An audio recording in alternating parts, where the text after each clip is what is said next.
Sir നമസ്കാരം. നമസ്കാരം. കുറേ കാലത്തെ ഒരു നിശബ്ദതയ്ക്ക് ശേഷം മുൻ മുഖ്യമന്ത്രി ഇപ്പോഴത്തെ പ്രതിപക്ഷ നേതാവ് പിണറായി വിജയൻ വീണ്ടും മാധ്യമങ്ങൾക്ക് നേരെ കുറിച്ചു ചാടുന്നൊരു കാഴ്ചയാണ് ഇന്ന് കേന്ദ്ര കമ്മിറ്റി നടക്കുന്ന ഡൽഹിയിൽ കേരള ഹൗസിൽ കണ്ടത്. അവിടെ സുർജിത് ഹർകിഷൻ സിംഗിൻ്റെ മെമ്മോറിയൽ ഹാളിൽ വെച്ചിട്ടാണ് ഇത് നടക്കുന്നുണ്ടായിരുന്നത്. അവിടെ രാവിലെ ഈ കേന്ദ്ര കമ്മിറ്റി കൂടാൻ വേണ്ടി പിണറായി വിജയൻ എത്തിക്കഴിഞ്ഞപ്പോൾ വിഴിഞ്ഞം പദ്ധതിയുമായി ഓഹരി കൈമാറ്റവുമായി ബന്ധപ്പെട്ട് പാർട്ടിക്കകത്ത് പിണറായി വിജയനെതിരെ എന്നോണം ഉണ്ടായ അഭിപ്രായ പ്രകടനങ്ങളെക്കുറിച്ച് മാധ്യമങ്ങൾ പിണറായി വിജയനോട് ചോദിക്കുന്നു. ഈ ചോദ്യങ്ങൾ കേട്ടപാടെ അദ്ദേഹത്തിൻ്റെ ശാരീരിക ഭാഷയും അദ്ദേഹത്തിൻ്റെ മുഖഭാവവും എല്ലാം മാറുന്നത് നമുക്ക് ക്യാമറയിൽ പെട്ടെന്ന് കാണാൻ സാധിക്കും. പൊതുവെ ഗൗരവക്കാരനായ പിണറായി വിജയൻ്റെ മുഖം വീണ്ടും ഗൗരവം കൊണ്ട് വലിഞ്ഞു മുറുകുന്ന കാഴ്ചയാണ് നാം കാണുന്നത്. നിങ്ങളോടെന്തെങ്കിലും പറയാനുണ്ടെങ്കിൽ ഞാൻ പറയാം, വെറുതെ വടിയും കൊണ്ട് കാത്തു നിൽക്കണ്ട എന്നാണ് ഉച്ചയ്ക്ക് അദ്ദേഹം പറഞ്ഞത്. രാവിലെ അദ്ദേഹത്തിന് മാധ്യമങ്ങളുടെ ഈ കടന്നുകയറ്റം കാരണം അദ്ദേഹത്തിൻ്റെ കാറിലേക്ക് പോലും അദ്ദേഹത്തിന് കാലെടുത്ത് വയ്ക്കാൻ സാധിക്കാത്ത രീതിയിൽ പെടുകയും പിന്നീട് വളരെ ബുദ്ധിമുട്ടിയാണ് അദ്ദേഹം തൻ്റെ കാറിലേക്ക് കാലെടുത്ത് വെച്ചതുമല്ല. അതിലും അദ്ദേഹത്തിന് കനത്ത നീരസവും നിരാശയും ദേഷ്യവും ഉണ്ടായിരുന്നു. നിങ്ങളോട് എനിക്കൊന്നും പറയാനില്ല എന്ന് പഴയപടി മാധ്യമങ്ങളോട് വീണ്ടും കയർക്കുന്ന പിണറായി വിജയനാണ് കണ്ടത്. പലപ്പോഴും അദ്ദേഹം മാധ്യമങ്ങളെ കടക്കുപുറത്ത് എന്ന് പറഞ്ഞ്, അല്ലെങ്കിൽ മനുഷ്യൻ മുന്നിട്ട് എവിടെയെങ്കിലും പോകാൻ നേരത്ത് നിങ്ങൾ ഈ കുന്ത്രാണ്ടവുമായി വന്നു കഴിഞ്ഞാൽ ശരിയാവില്ല എന്നൊക്കെ പറഞ്ഞ് എപ്പോഴും മാധ്യമങ്ങളെ അകറ്റി നിർത്തുന്ന പിണറായി വിജയൻ, കോവിഡ് കാലത്ത് പോലും എഴുതി തയ്യാറാക്കി കൊണ്ടുവരുന്ന പത്രസമ്മേളനം നടത്തുന്ന പിണറായി വിജയന് ഇഷ്ടമുള്ള ചോദ്യങ്ങൾ ചോദിക്കാൻ കൈരളിയുടെയോ അല്ലെങ്കിൽ അതുപോലുള്ള മറ്റ് പാർട്ടി അനുഭാവമുള്ള പത്രങ്ങളുടെയോ ലേഖകരെ ഏർപ്പെടുത്തി അവരെഴുതി കൊടുക്കുന്ന ചോദ്യങ്ങൾക്ക് മാത്രം ചിരിച്ചു കളിച്ച് മറുപടി പറയുന്ന പിണറായി വിജയൻ, എപ്പോഴും ചോദ്യങ്ങളെ അസഹിഷ്ണുതാപൂർവ്വം നേരിട്ടിരുന്ന പിണറായി വിജയൻ പിന്നീട് ഒരിടക്കാലത്ത്, പ്രത്യേകിച്ച് തെരഞ്ഞെടുപ്പ് കാലത്ത് സ്വാഭാവികമായും ഒട്ടൊന്ന് ഒതുങ്ങിയതായിരുന്നു. ഇപ്പോൾ തെരഞ്ഞെടുപ്പിന് ശേഷം വലിയ പരാജയം നേരിട്ടു. ആ പരാജയത്തിൻ്റെ പാപഭാരം മുഴുവൻ പിണറായി വിജയനാണ് എന്ന് CPM-ലെ മുതിർന്ന നേതാക്കളും കുറിയ നേതാക്കളുമെല്ലാം ഒരുപോലെ അഭിപ്രായപ്പെടുന്ന അവസരത്തിലാണ് ഇന്ന് കേന്ദ്ര കമ്മിറ്റി കൂടുന്ന അവസരത്തിൽ പിണറായി വിജയനോട് മാധ്യമങ്ങൾ ഇത്തരത്തിലൊരു ചോദ്യവുമായി വരുന്നത്. സ്വാഭാവികമായും അദ്ദേഹം പൊട്ടിത്തെറിക്കുക തന്നെയായിരുന്നു. നിങ്ങളോട് എന്തെങ്കിലും പറയാനുണ്ടെങ്കിൽ ഞാൻ പറയാം, വെറുതെ വടിയുമായി വരണ്ട എന്നാണ് പറഞ്ഞത്. പിണറായി വിജയൻ എന്ന നേതാവിൻ്റെ അഴിമതിയും അതുപോലെ തന്നെ പിണറായി വിജയൻ എന്ന രാഷ്ട്രീയക്കാരൻ്റെ അനീതിയും പൊതുസമൂഹത്തോട് ഏറ്റവും കൂടുതൽ വിളിച്ചു പറഞ്ഞിട്ടുള്ള ആൾ ഒരു മാധ്യമപ്രവർത്തകൻ എന്ന രീതിയിൽ, ഒരു വേള പിണറായി വിജയൻ്റെ മാധ്യമ രംഗത്തുള്ള ഏറ്റവും വലിയ കടന്നുകയറ്റം അനുഭവിച്ചിട്ടുള്ള, വേട്ടയാടപ്പെട്ടിട്ടുള്ള ഒരു മാധ്യമപ്രവർത്തകൻ എന്ന രീതിയിൽ എങ്ങനെയാണ് നന്ദകുമാർ സാർ ഇതിനെ വിലയിരുത്തുന്നത്? അതായത് വീഴാൻ പോകുന്ന വൻമരം എന്ന് വേണമെങ്കിൽ വൻമരമായിരുന്നു കഴിഞ്ഞ 1998 മുതൽ 2026 വരെ പാർട്ടി സംസ്ഥാന സെക്രട്ടറി ആയിട്ടും പിന്നെ സംസ്ഥാന മുഖ്യമന്ത്രിയായിട്ടും കേരളത്തെ ഭരിക്കുകയും തൻ്റെ കൈപ്പിടിയിൽ ഭരണത്തെയും അതേപോലെ പാർട്ടിയെയും കൈവിലിട്ട് അമ്മാനമാടുകയും ചെയ്തിട്ടുള്ള, അല്ലെങ്കിൽ കേരളത്തിലെ ജനങ്ങളെ മുഴുവൻ കയ്യിലിട്ട് അമ്മാനമാടുകയും ചെയ്തിട്ടുള്ള ഒരാളിനെ നമുക്ക് അങ്ങനെ കാണാതിരിക്കേണ്ട ആവശ്യമില്ല. അത്രയും ഭീകരനായ ഒരാളായിരുന്നു അദ്ദേഹം. പക്ഷെ അദ്ദേഹത്തിന് തെറ്റുപറ്റി. എല്ലാ കാലത്തും ജനങ്ങളെ പറ്റിക്കാൻ പറ്റില്ല എന്നുള്ള കാര്യം. ഒരു കാലഘട്ടം കഴിയുമ്പോൾ എല്ലാം തിരിച്ചറിയും ജനങ്ങൾ. ആ തിരിച്ചറിഞ്ഞു കഴിഞ്ഞാൽ പിന്നെ ഉണ്ടാവുന്ന ഭവിഷ്യത്ത് വളരെ ഭവിഷ്യത്ത് നേരിടാൻ പറ്റാത്തൊരവസ്ഥയിലേക്ക് വരും എന്നുള്ളതാണ് സത്യം. അതുതന്നെയാണ് ഇപ്പോൾ പിണറായി വിജയൻ അനുഭവിക്കുന്ന കാര്യം. പിണറായി വിജയൻ പഴയ മുഖ്യമന്ത്രി എന്ന നിലയിൽ നിന്ന് പ്രതിപക്ഷ നേതാവായി മാറിയപ്പോൾ ചില പൊടിക്കൈകളൊക്കെ കഴിഞ്ഞ കുറച്ച് ദിവസമായി പ്രയോഗിച്ചു നോക്കിയിരുന്നു. അതിൻ്റെ ഭാഗമായിട്ടാണ് മണ്ണ് പൊട്ടി ഒഴുകിയ വയനാട്ടിൽ അദ്ദേഹം ചെല്ലുകയും അവിടെ മുണ്ട് മടക്കി കുത്തി അവിടെ സാധാരണക്കാരെ പോലെ പെരുമാറുകയും ചെയ്തിട്ടുണ്ട്. അതേപോലെ ട്രെയിൻ യാത്രയിലൊക്കെ അദ്ദേഹം വളരെ സാധാരണക്കാരനെ പോലെ പെരുമാറി. അങ്ങനെ കുറേ കാര്യങ്ങൾ റെയിൽവേ സ്റ്റേഷനിലൊക്കെ ആരുമില്ലാതെ, അംഗരക്ഷകരില്ലാതെ ഇരിക്കുന്ന രംഗങ്ങൾ. എനിക്ക് എക്സ്കോർട്ട് വേണ്ടെന്ന് പറഞ്ഞ് ഞെട്ടിച്ചു കളഞ്ഞു. അപ്പോൾ ഇതൊന്നും എനിക്ക് പ്രശ്നമില്ല എന്നൊക്കെ പറഞ്ഞു. ഇതൊക്കെ കുറച്ച് ദിവസത്തേക്കുള്ളൂ ആള്. കാരണം ആള് ഷോ ചെയ്യാൻ നോക്കിയപ്പം പിന്നെ അതിൻ്റെ പിന്നാലെ വരുന്നു പിണറായി വിജയനെതിരെ സ്വന്തം പാർട്ടിയിലെ നേതാക്കന്മാർ. മറ്റാരുമല്ല, EP ജയരാജനാണ് തുടങ്ങി വെച്ചത്. അതിന് പിന്നാലെ ശ്രീമതി ടീച്ചർ, ശൈലജ ടീച്ചർ, പിന്നെ കേരളത്തിലെ അണികളിൽ ബഹുഭൂരിപക്ഷം ആളുകളും പിണറായി വിജയനെ തള്ളിക്കൊണ്ടുള്ള VD സതീശന് പിന്തുണ പരസ്യമായി പ്രഖ്യാപിച്ചുകൊണ്ടുള്ള ഒരു രീതിയാണ് നമ്മൾ കണ്ടത്. ഇത് അദ്ദേഹം ഒരിക്കലും ഓർക്കാത്ത ഒരു കാര്യമാണ്. താൻ മുണ്ട് മടക്കി കുത്തിയാൽ, സാധാരണക്കാരിലേക്ക് ഇറങ്ങിച്ചെന്നാൽ അതോടുകൂടി ഒറ്റ ദിവസം കൊണ്ട് തന്നെ അദ്ദേഹത്തെ വി.ഡി. സതീശനെ പോലെ അങ്ങനെ നടന്നു കഴിഞ്ഞാൽ അദ്ദേഹത്തെ ഒറ്റ ദിവസം കൊണ്ട് ജനങ്ങൾ സ്വീകരിക്കുമെന്നാണ് അദ്ദേഹം വിചാരിച്ചിരുന്നത്. ഇതൊക്കെ അഭിനയമാണെന്ന് തിരിച്ചറിയാൻ അധിക സമയം വേണ്ടല്ലോ. കാരണം അദ്ദേഹം മറുഭാഗത്ത് അപ്പുറം ചെന്ന് കഴിഞ്ഞാൽ അദ്ദേഹത്തിൻ്റെ മുഖം വികൃതമാണ്. ഇത് അഭ്യാസം കാണിക്കാണ്, ഒരു ചില പ്രത്യേക PR വർക്കിൻ്റെ നിർദ്ദേശപ്രകാരം പബ്ലിസിറ്റി ഉണ്ടാക്കാൻ വേണ്ടിയിട്ടാണ് അദ്ദേഹം ഇതൊക്കെ ചെയ്തുകൊണ്ടിരുന്നത്. എന്നാൽ അദ്ദേഹം ചെയ്തു വെച്ച കാര്യങ്ങൾ അങ്ങനെയല്ലല്ലോ.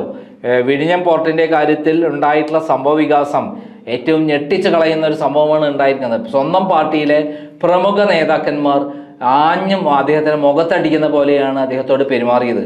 അദ്ദേഹത്തെ ഒരു ചുക്കുമല്ല, അദ്ദേഹം പാർട്ടിയിലൊന്നുമല്ല, അദ്ദേഹം മുമ്പത്തെ മുഖ്യമന്ത്രി എന്നുള്ളൊരു വിലയില്ല, അല്ലെങ്കിൽ സംസ്ഥാന സെക്രട്ടറി എന്നുള്ള രൂപത്തിൽ ഒരു പുല്ല് വിലയുമില്ല എന്നുള്ള നിലയിലാണ് പാർട്ടിയുടെ പ്രമുഖരായ നേതാക്കന്മാർ അദ്ദേഹത്തെ നിലത്തിട്ട് ചവിട്ടിയത്.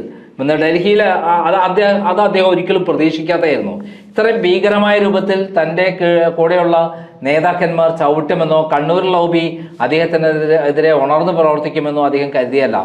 അങ്ങനെയുള്ള സന്ദർഭത്തിലാണ് ഡൽഹിയിൽ പത്രക്കാർ ചോദിച്ചത്, എന്താണ് താങ്കൾക്ക് പറയാനുള്ളത് എന്ന് പറഞ്ഞപ്പോൾ അദ്ദേഹം പൊട്ടിത്തെറിക്കുന്ന രീതിയാണ്, അദ്ദേഹത്തിൻ്റെ യഥാർത്ഥ സ്വഭാവം പുറത്തു വന്നു. നീലക്കുറുക്കൻ എങ്ങനെയായാലും ഭരണിയിൽ വീണ് നീല നിറമായാലും യഥാർത്ഥ സ്ഥലത്തെത്തുമ്പോൾ കൂവില്ലേ, അതേപോലെ പിണറായി വിജയൻ യഥാർത്ഥ സ്വരൂപമാണ് ഇപ്പോൾ കാണിച്ചത്. മറ്റേത് അഭിനയമായിരുന്നു കുറച്ച് ദിവസം. ആ അഭിനയം കഴിഞ്ഞ് യഥാർത്ഥ രൂപത്തിലേക്ക് വരാൻ അദ്ദേഹത്തിൻ്റെ കൂടെയുള്ള നേതാക്കന്മാർ തന്നെ തിരിഞ്ഞപ്പോൾ തന്നെ ഇതിൻ്റെ യഥാർത്ഥ സ്വരൂപം കാണിക്കാൻ പറ്റിയെങ്കിൽ ഇനി വരാൻ പോകുന്നത് അദ്ദേഹത്തിനെതിരെയുള്ള വലിയൊരു മൂവ്മെൻ്റ് ആയിരിക്കും. സാധാരണപ്പെട്ട പാർട്ടി പ്രവർത്തകരടക്കം അടങ്ങുന്ന വലിയ ജനക്കൂട്ടം അദ്ദേഹത്തെ വിചാരണ ചെയ്യാൻ തുടങ്ങും. കാരണം ഇതൊരു വലിയ മഹാപ്രസ്ഥാനത്തെയാണ് അദ്ദേഹം നശിപ്പിച്ച് കളഞ്ഞത്. എന്നിട്ട് അദ്ദേഹം കുത്തക മുതലാളിയായി കോടാനുകോടി രൂപ സമ്പാദിച്ചിരിക്കുകയാണ്. തട്ടിപ്പിലൂടെ മക്കൾക്കും ഭാര്യയ്ക്കും അതേപോലെ മരുമോനും സുഖമായി ജീവിക്കാനുള്ള തട്ടിപ്പാണ് അദ്ദേഹം നടത്തിയിട്ടുള്ളത്. അങ്ങനെയുള്ള പിണറായി വിജയനെ ചോദ്യം ചെയ്യാൻ സാധാരണ അണികൾ പുറത്തേക്ക് വരും.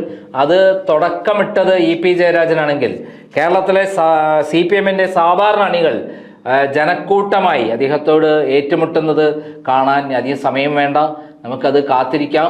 അധികം നീണ്ടു പോകേണ്ട യാതൊരു ആവശ്യവും ഇല്ല എന്നാണ് ഞാൻ മനസ്സിലാക്കുന്നത്. ഇവിടെ എടുത്തു പറയേണ്ട മറ്റൊരു കാര്യം കൂടിയുണ്ട്, എൻ്റെ ഒരു സംശയം കൂടിയാണ്.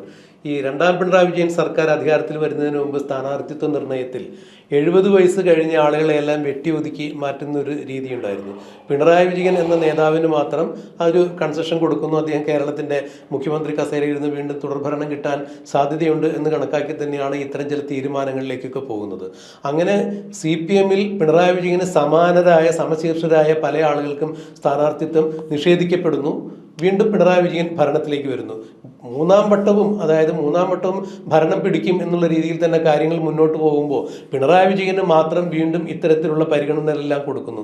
അത് മുഖ്യമന്ത്രി എന്ന രീതിയിൽ വീണ്ടും പാർട്ടിയെ തിരിച്ചു പിടിക്കാൻ കെൽപ്പുണ്ട് എന്ന തരത്തിലാണ് അങ്ങനെ ഒരു തീരുമാനത്തിലെത്തിയതെന്നാണ് പിന്നീട് പാർട്ടി ഫോറങ്ങളിൽ നിന്ന് നമുക്ക് അറിയാൻ സാധിച്ചത്. പക്ഷേ ഈ മൂന്നാം വട്ടവും തോറ്റു, അല്ലെങ്കിൽ മൂന്നാം വട്ടം ഭരണം കിട്ടും എന്ന് വിചാരിച്ചിരുന്ന സമയത്ത് ദയനീയമായി തോറ്റു. അങ്ങനെയെങ്കിൽ ആ സമയത്ത് പിന്നെ 70 വയസ്സ് കഴിഞ്ഞ ആളുകളെ ഈ നേതൃത്വ നിരയിൽ നിന്ന് മാറ്റി നിർത്തണം എന്നുള്ള പാർട്ടിയുടെ തീരുമാനം അനുസരിച്ച് എന്തുകൊണ്ട് പിണറായി വിജയനെ മാറ്റി നിർത്തിയില്ല?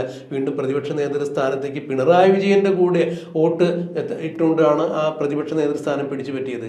എങ്ങനെയാണ് ഈ പാർട്ടി പിണറായി വിജയൻ ഇത്രത്തോളം വഴിപ്പെട്ട് നിൽക്കുന്നത് ഇപ്പോഴും എന്നുള്ളതൊരു ചോദ്യം തന്നെയല്ലേ?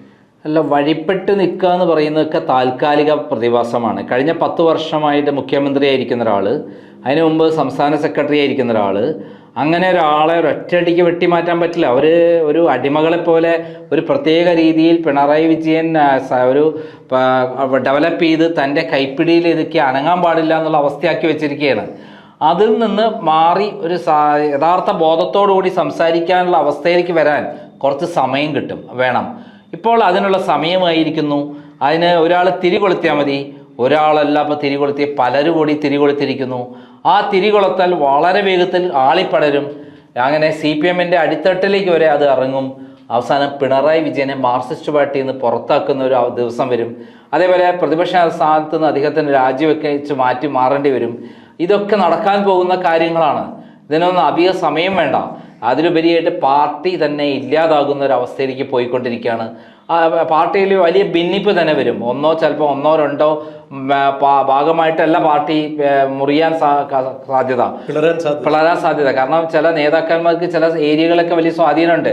അവർ പ്രത്യേക പാർട്ടികളായിട്ട് തന്നെ മാറുക, അല്ലെങ്കിൽ ആ ഗ്രൂപ്പ് ഒന്നിച്ച് മറ്റു പാർട്ടികൾ ലയിക്കുന്ന ഒരു കാര്യവും വരാം. RMP പോലെയുള്ള അതിലേക്ക് സാധാരണക്കാരാണ് പോവും. അങ്ങനെ ഒരു അവസ്ഥയൊക്കെ ഉണ്ടാവും. CPI ഒരു ഭാഗം. അങ്ങനെ ഈ പാർട്ടി എത്രയോ വർഷത്തെ 1964 പിളർപ്പിന് ശേഷം AKGയുടെയും EMSന്റെയും കൂടെ വന്ന ആ ജനപിന്തുണയുണ്ടല്ലോ, CPI എന്നുള്ള പാർട്ടിയിൽ നിന്ന് വലതുപക്ഷ വ്യതിയാനത്തിൽ നിന്ന് ഇങ്ങോട്ട് മാറി ഇടതുപക്ഷ വ്യതിയാനത്തിലേക്ക് വന്നപ്പോൾ അത് AKGയും അതേപോലെ EMSനെ പോലുള്ള നേതാക്കന്മാർ നേതൃത്വം കൊടുത്ത പാർട്ടിയിലേക്കാണ് ജനങ്ങൾ മാറിയത്. നേതാക്കന്മാർ കുറവായിരുന്നു. നേതാക്കന്മാരൊക്കെ ഏതിലാണ് കൂടുതൽ ഉണ്ടായിരുന്നത്? CPIയിലായിരുന്നു. എന്നാൽ CPMലേക്ക് വന്നത് പ്രമുഖ, അതിൽ ഏറ്റവും ടോപ്പുള്ള ജനങ്ങളെ അറിയുന്ന ജനങ്ങളോടൊപ്പം നിന്ന നേതാക്കന്മാരാണ് ഇങ്ങോട്ട് വന്നത്. അതുകൊണ്ടാണ് കേരളത്തിൽ CPMന് ഇത്രയധികം ശക്തമായ പിന്തുണ ഉണ്ടായത്. അതേപോലെ ബംഗാളിലും ത്രിപുരയിലും അത് ഡെവലപ്പ് ചെയ്തത്. എന്നാൽ അതിനൊക്കെ അപജയം വന്നിരിക്കുന്നു. അത് ബംഗാളിലും ത്രിപുരയിലും ജീർണത ബാധിച്ച പാർട്ടി ഇല്ലാതായിരിക്കുന്നു. ഒരു MLA പോലും തവണ ജയിപ്പിക്കാൻ കഴിയാത്ത സ്ഥിതിയിലേക്ക് ബംഗാളും ത്രിപുരയും മാറിയിരിക്കുന്നു. കേരളത്തിൻ്റെ ആദ്യത്തെ ഘട്ടം കഴിഞ്ഞു. ഇനി അടുത്ത ഘട്ടത്തിൽ കേരളത്തിൽ ഒരു MLA ഉണ്ടാകുമോ എന്നുള്ള കാര്യം സംശയമാണ്. അതിനു മുമ്പ് തന്നെ ഈ പാർട്ടി പൊട്ടിത്തകർന്ന് അതിൽ നിന്ന് മറ്റുള്ള പാർട്ടികളിലേക്ക് ഒഴുകും. പിണറായി വിജയനുള്ള അതിന് ഏറ്റവും സഹായകരമാണ്. അപ്പോൾ ഈ പാർട്ടി പിണറായി വിജയൻ എത്ര കാലം ഇരിക്കുന്നോ അത്രയും വേഗത്തിൽ അതിലുള്ള ജനങ്ങൾ, അതിലുള്ള അണികൾ മറ്റു പാർട്ടികളിൽ ഒഴുകിപ്പോകും എന്നുള്ളതാണ് സത്യം. സാറ് പറഞ്ഞു വരുന്നത് ഈ പാർട്ടിയിൽ ഇനി ഒരു തിരുത്തൽ ഒരിക്കലും സാധ്യമല്ല. ഇത് ഇല്ലാതായി കഴിഞ്ഞ് പകരം മറ്റൊരു ഈ കമ്മ്യൂണിസ്റ്റ് വിശ്വാസികളെല്ലാം കൂടി മറ്റൊരു പാർട്ടി പലതരത്തിൽ രൂപം കൊള്ളാനുള്ള സാധ്യതയുണ്ട് എന്നുള്ളത് തന്നെയാണ്. അത് തന്നെയാണ്. ഇപ്പോഴുള്ള RMPയും CMP എല്ലാം കൂടി ചിലപ്പോൾ യോജിച്ചേക്കാം, ചിലപ്പോൾ CPI യോജിച്ചേക്കാം. അതിന് തുടക്കക്കാർ V കുഞ്ഞികൃഷ്ണനും അതേപോലെ TK ഗോവിന്ദനും G സുധാകരനും ഒക്കെ മാറിയേക്കാം. എന്നാൽ പിണറായി വിജയൻ എന്താണെന്ന് സാധാരണക്കാരെ CPM അണികൾ പോലും മനസ്സിലാക്കിയ സ്ഥിതിക്ക് മറ്റു CPM നേതാക്കന്മാർക്ക് പിണറായിയിലുള്ള വിശ്വാസം പൂർണ്ണമായി നഷ്ടപ്പെട്ട സ്ഥിതിക്ക് ഒരിക്കലും ഒരു അധികാരത്തിലേക്ക് തിരിച്ചു വരാൻ പിണറായിക്ക് കഴിയില്ല എന്നുള്ള ബോധ്യം അവരുടെ മനസ്സിലേക്ക് കത്തിപ്പടരുമ്പോൾ പിണറായി വിജയൻ ആർക്ക് വേണം? അദ്ദേഹത്തിൻ്റെ സ്ഥാനം തീർച്ചയായും ചവറ്റുകൊട്ടയിലാണ്.